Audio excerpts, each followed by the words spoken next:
If you had a day in Thunder Bay, Ontario, what would you do?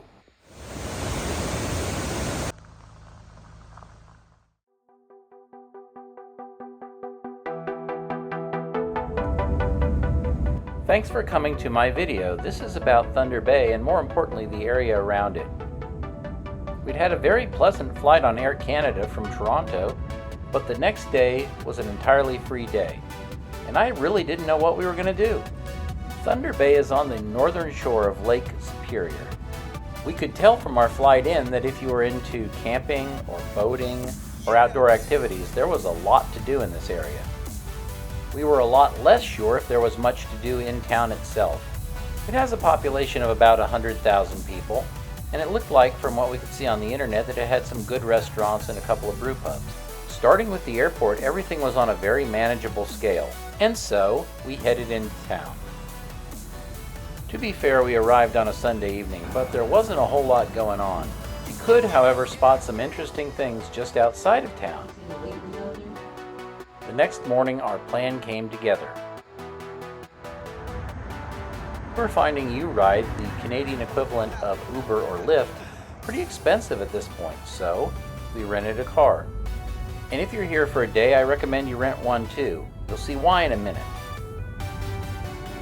First, we poked around town to a few spots that were less accessible by foot. I'm guessing you know what shopping looks like, so I'm not showing you that. But then we were on the road. We were heading about 30 kilometers, which I understand to be about 70 dog years, to Kakabeka Falls. The falls lie within a provincial park, and while plenty of people came there for the day or even to camp overnight, there is a 2-hour pass. And with a 2-hour pass, you can take a short walk from the parking lot to see this: the Niagara Falls of the North.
Personally, I liked it a lot better than Niagara Falls.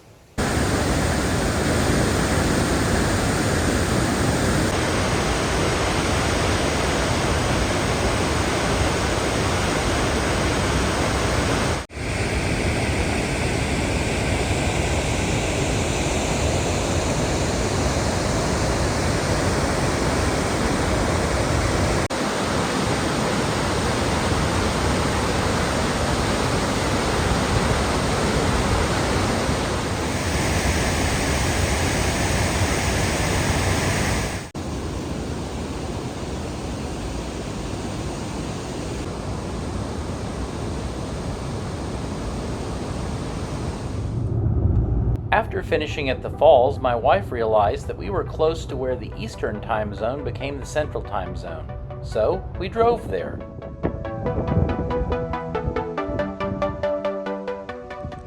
You know, I don't second guess some things. I guess it was worth it. At this point, she was loving the scenery and we were about an hour and a half away from Thunder Bay, so she just kept driving. Yeah.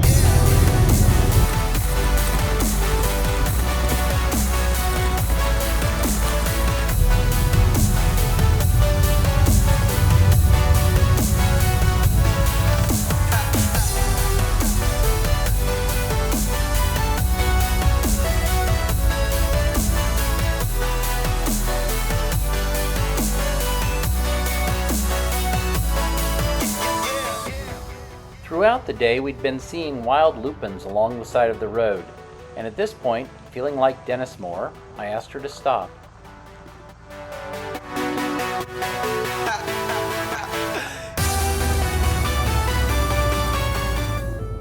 We headed back to Thunder Bay, but there was one more thing for us to see.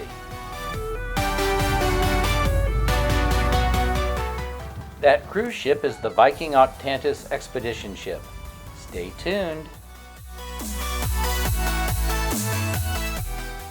Please like, please subscribe. Bye.